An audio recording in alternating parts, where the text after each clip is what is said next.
¿por qué razón los márgenes que... entremos ya en el área política, ¿por qué razón los márgenes que se dieron los políticos para llegar al llamado Acuerdo por Chile carecen de legitimidad democrática y establecen, en el fondo, las bases para llevar al país a transformarse en una república socialista?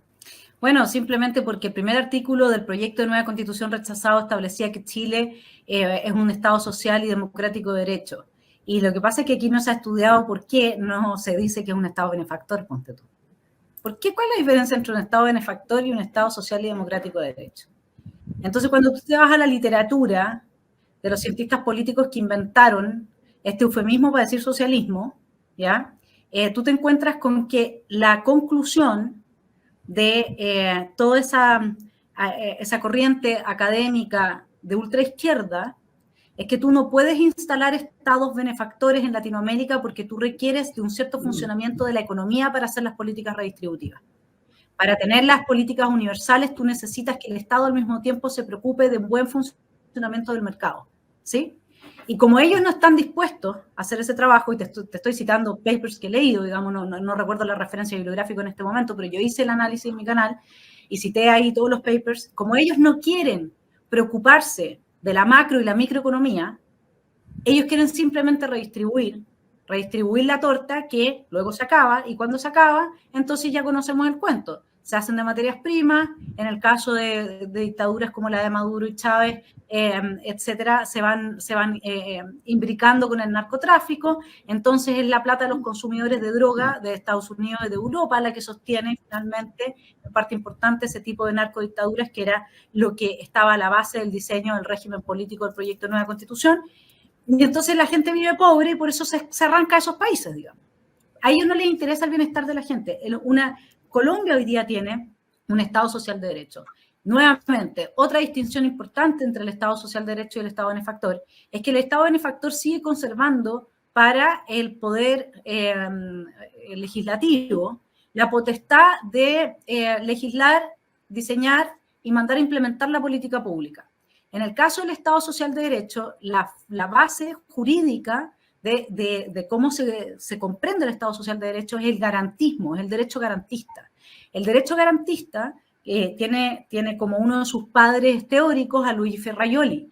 Luigi Ferrajoli lo que plantea es que el derecho de propiedad es un derecho de segundo rango, porque los derechos humanos debieran de igualarte. Y como el derecho de propiedad te desiguala, por lo tanto, es labor del juez, así como lo están haciendo acá. Cuando no protegen la propiedad privada, cuando dejan a la gente que se tome predios que no son de ellos, etcétera, esos jueces no lo están haciendo porque, ay, me alata leer el caso y así que los voy a dejar que siguen con la tierra. No, no es eso. Acá hay una ideología compleja, muy profunda, de la cual yo creo que Chile Vamos no tiene mayores nociones porque hay que sentarse a estudiar. Esto es una cosa súper simple. Bueno, en Chile Vamos me parece que hay una ignorancia muy grande respecto a estos temas. Entonces, cuando ellos establecen el Estado social de derecho, tampoco entienden que están avanzando hacia un Estado garantista, donde al juez se le otorga la potestad de hacer, entre comillas, aquella política pública que genera la redistribución y la igualdad con la que sueña el socialista afiebrado.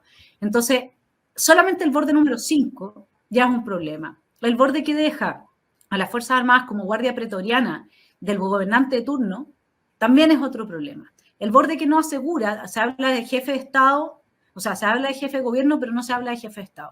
O sea, lo que tenemos ahí es un discurso semiparlamentarista. Tú me puedes preguntar a mí, ¿presidencialismo o parlamentarismo? Mira, Marcelo, cualquiera si tú quieres, pero no puede ser semipresidencialismo o semiparlamentarismo. Si esa experiencia la vivimos a principios del siglo XX es un desastre, porque tiene lo peor de ambos regímenes.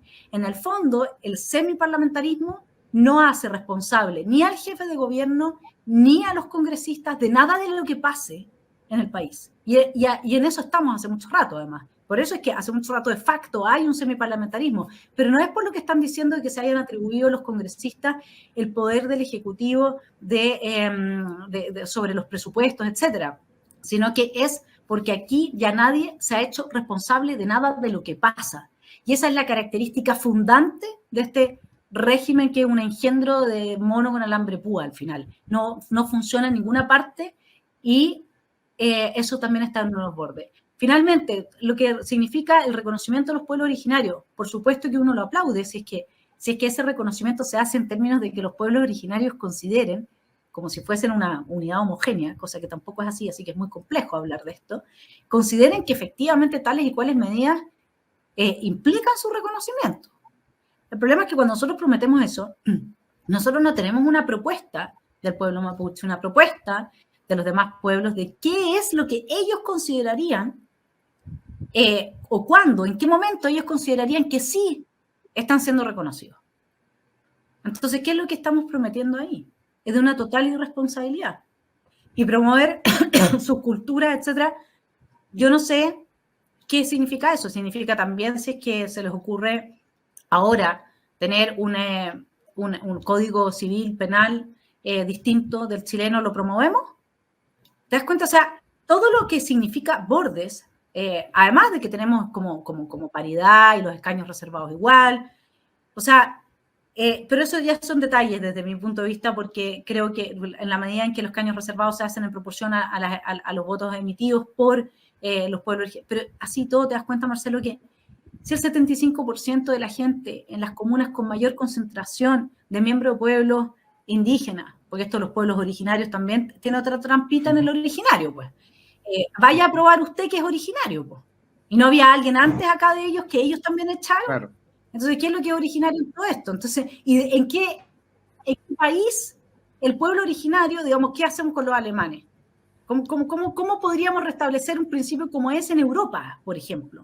Si esto es desquiciado, porque no tiene aplicabilidad en otras partes del mundo. Ahora tú me puedes decir, bueno, pero hay algunos reconocimientos en Canadá, etcétera, etcétera. Sí, vamos a ver cómo funcionan, estudiémoslo. Yo he sabido de hartas críticas a la forma en que han sido reconocidos, justamente porque lo hacen, como lo hace la ley indígena que impide que exista la propiedad, ¿no es cierto?, que ellos puedan vender y trabajar su propiedad como lo hace cualquier chileno.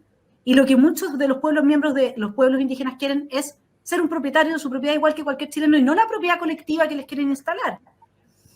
Y ese es otro punto muy importante del Estado Social de Derecho. El Estado Social de Derecho reconoce derechos colectivos. Eso quiere decir que frente a una agrupación feminista, mi derecho individual como mujer y el de la Marcela es cero, porque el colectivo evidentemente que en términos de votos y de política va a tener un poder de captura sobre los incumbentes, sobre los políticos, mucho mayor que lo que sea una mujer sola. Y con eso te incentivan a colectivizar toda la sociedad en estos grupos de amigos y enemigos desde las políticas identitarias. O sea, de verdad, Marcelo, lo que hay detrás del Estado de Derecho es el neomarxismo, que no es otra cosa que la fusión entre el marxismo y el fascismo de Carl Schmitt, que es esta política identitaria del amigo-enemigo. Entonces, cuando ellos llevan a cabo estos bordes, me parece que son súper irresponsables, porque no se están haciendo cargo de lo que sí. Ellos creen que después no se los van a sacar, sí se los van a sacar en cara, y la izquierda está mucho mejor preparada que la derecha en términos intelectuales. Esta es una realidad, y tiene que ver también porque, bueno, los amigos de la derecha tienen que aprender que la meritocracia importa, po. Entonces, en vez de que todo sea tanto pituto, de repente sería bueno que estuviesen abiertos a contratar a la gente que hay en la derecha, que sabe mucho, que es intelectualmente muy profunda, a ciertas pegas en el segundo piso, ponte tú, cuando están gobernando. Pero sí, claro, si dejamos todo esto así, al final lo que tenemos es que ellos tampoco se enteran ni de lo que hay detrás de la ESI, ni nada. La verdad es que si tú analizas esos bordes, ya solo por los bordes uno tiene que decir, no puedo comulgar con esta rueda de carreta,